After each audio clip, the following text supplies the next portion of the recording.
Hey, what's happening? Welcome back to my channel. Today, I want to talk about the Cait Corrain situation, aka Review Bomb Gate. So before I get into like the video or whatever, I just want to make it abundantly clear, inescapably clear. I'm not trying to cancel this person. I feel like that's already been done.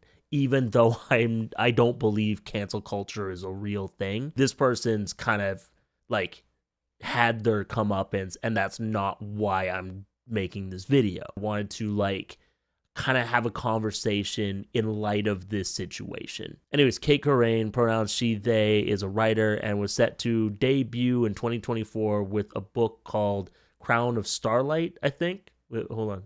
Yeah, Crown of Starlight. It was going to be a space romantasy. It was going to be snarky, spicy, and queer, which honestly sounds like something that I would end up reviewing on this channel. And apparently, allegedly, they made like 30 plus fake Goodreads accounts and was one-star review bombing fellow debut authors, other books that were inspired by like Greek mythology, because I think their book was inspired by Greek mythology, and just other like really popular books and stuff like that. And there was also like giving Crown of Starlight 5 stars and adding it to a bunch of lists and stuff like that. And apparently this has been going on since April. I read a couple articles about this, and I watched like a 5-minute summary video by Ziren Zhao, who is the author of Iron Widow and Zachary Ying and the Dragon Emperor, and I guess had a hand in this situation that some people call Review Bomb Gate. Apparently, Ziren Zhao was like aware of the situation for a while, but didn't say anything because the victims of this behavior wanted to keep it quiet and wanted to deal with it privately, and so they each tried to and were just told to let it go. So on December 5th, without naming the author in question, Zhao like tweeted about it, and then a bunch of people started speculating, and like book Twitter became a bunch of detectives or something. And I guess some people started to figure out that it was Cait Corrain. An associate of Corrain's reached out to Ziren Zhao and said like it was actually a friend of Corrain's, and then presented screenshots, and they weren't convincing screenshots, and I think the timestamps on them were mismatched. And so Zhao asked for more screenshots of conversations that happened between Cait Corrain and this friend, and there were none. And then I think in some author chat room, group chat, something or other, Cait Corrain was like, yeah, I'm the author in question, but it was like a friend, and then presented the same screenshots, and we were like, yeah, this looked kind of bogus. Do you have more? And nothing. So I don't know for how long, but Ziren Zhao had a Google Doc that was like 31 pages long with screenshots of all the fake accounts, and I think also the screenshots between Cait Corrain and the friend, and a bunch of other stuff, and just posts it to Twitter, and shit blew up, and here we are. I'm gonna link the TikTok that I'm referring to in the description below, just because I feel like I might butcher Ziren Zhao's side of the story. I heard a little bit about this on TikTok, and my initial reaction was just like, dang, what a sore winner. Because there's this part of me that was just like, yo, like you have an agent and a publishing deal, and your book's going to be in Illumicrate. Like, you've won. A lot of authors, a lot of writers would dream to be in that position. And, I would love to have that position, And like I would kill for it. No, I wouldn't. That's not true. I wouldn't want to do that. Crime is bad. Don't do it. But there's so many people that would leap for that opportunity, and I would like to think that if I was in that position, I would just be thankful. And if I knew that there were other people in similar positions, maybe a little higher or whatever, I would just want to be happy for them because we're the lucky ones. I would like to think that's how I would be. And that's how like I haven't really succeeded much in my life, but the success that I have had, I do try to celebrate it with people who have also had that success. So that was my like initial response with very little context or information. And, I was just like, yo, why not just be grateful that you're in that position at all, and don't be jealous that someone else has a similar position, because clearly their success hasn't taken away from your success. And also, I don't know what it's like to be a debut author. I don't know how tough it is. I don't know what kind of pressure you're under. I have friends who are like in movies and have record deals and stuff, and they're under a lot of pressure from like fucking Suits. So I assume it's the same or similar. I mean, to be completely honest, the fact that this person has time to do this, I'm like, I don't know. See, it's kind of a luxury in a way, which that's not and that's not maybe the most sensitive thing to say because people were harmed by this. But I do just think like I can't even fathom. Not only can I not really fathom doing that, I also can't fathom having the time. I have like 2 YouTube pages, 2 Instagrams, 2 TikToks. I'm overwhelmed with just that shit, you know? After watching a couple of videos and reading some articles, I was still kind of like, yo, talk about a sore winner. And I think the fact that like some of these people were like peers, colleagues, and friends from the same community as Cait Corrain, I was like, man, that really sucks. Some people would say that like this behavior was like racially motivated, and I don't know if I want to jump on that. I think that implicit bias or some internal bias probably played a part in the jealousy factor. You know, like maybe Cait Corrain seeing herself as more deserving of the success than someone, you know, who doesn't look like them. But I don't know if I would go so far as to say like it was like a racist act, like malicious, like, oh, I can't believe that N-word got a book deal and is getting more reviews than me or something like that. Some of the people that they 1-star bombed were like friends that they made from like the Raylo fandom. I don't know what Raylo is, but apparently it's a tight-knit group, and a lot of writers like come up from there, and or maybe not a lot, but like some like writers come up from there, and they're usually really hype and supportive of each other. Again, I don't know what Raylo is. Like, if it's a show, I haven't seen it. If it's a band, I've never heard of it. But the idea of being in community with somebody and then like forming a friendship around like this thing that you love, whatever it is, you know, like, you know, if I bonded with somebody over mutual love of like anime or whatever, that's a special kind of friend. And then to have them stab you in the back like that, that's pretty shitty. Or like, you know, you have this colleague who does something like this and they have like, I don't know how to say this. Like, I guess like they have like oppressive power over you. So like for me, it would be like if one of my white friends did this, I think the added context of like they're a white person with white privilege and they did this to me, it would sting more because of like the historical context and stuff like that. That was a lot of yapping, but you know, that's what I do on this channel. A couple of days ago, like I think at the time of recording, it would have been 2 days ago, Cait Corrain put out a statement, not an apology, a statement, kind of talking about this whole thing. And I read it, and that's the whitest thing I've ever read. And I've read Fourth Wing. Somebody on TikTok said all this apology needs is a ukulele. And I don't get that joke, but I'm sure it's very funny to the right audience. But yeah, I'll put the statement on the screen. And, you know, never says I'm sorry, you know, and doesn't list all of the authors that they did this to. And also coming straight out the gate with like blaming depression and alcoholism and substance abuse really rubs me the wrong way in particular, because I've struggled with depression. I'm struggling with depression right now. I've struggled with substance abuse, alcoholism, addiction, like a lot in my life. And that's not an excuse for this kind of behavior. Like in the past when I was really dealing with some of this stuff, I did some pretty shitty things.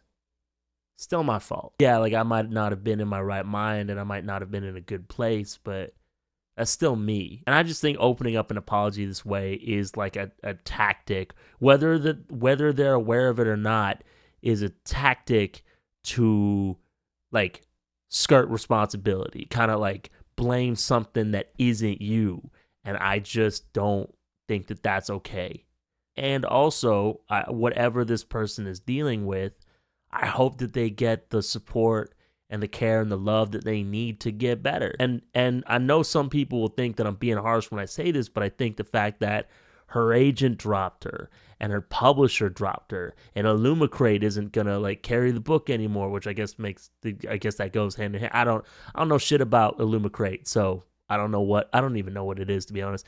Like I said at the beginning of the video, I don't think cancel culture is real, but I'm pretty sure this person was canceled and like kind of lost their career and lost their dreams, and I think that's deserved. I'm conflicted because I don't feel bad for this person because of the stuff that they did. You know, like a white author harming and getting in the way of the success of people of color. That pisses me off. Hearing about a friend stabbing their friends in the back, you know, you come up from this, like, I assume niche community on the internet, and you both succeed and you both become published writers or soon to be published writers or whatever, and then you stab them in the back. That's a shitty thing to do, and I have no respect for somebody who does that. And also, like, suffering with alcoholism and substance abuse problems and mental health, depression, all that shit. That's no joke, you know? And so if that's real, I do hope they get better. And I do hope that they find some happiness and peace in life. And if that's not real, and those are just glamorous excuses that Corrain came up with to skirt responsibility and to have people feel bad for them, that's fucking shitty, because, like I said, it's no joke. It's not something. It's not cute to you know, make that shit up and skirt responsibility and not acknowledge how shitty what you did is, and then blame it on the stuff that real people struggle with, real people suffer from, real people lose friends from. You know, one of my subscribers asked me, like, yo, what are your thoughts? And my main thought was just like, yeah, shit's wild. And yeah, you know, it's not my job to say who should or shouldn't have a career, but they probably shouldn't have a career.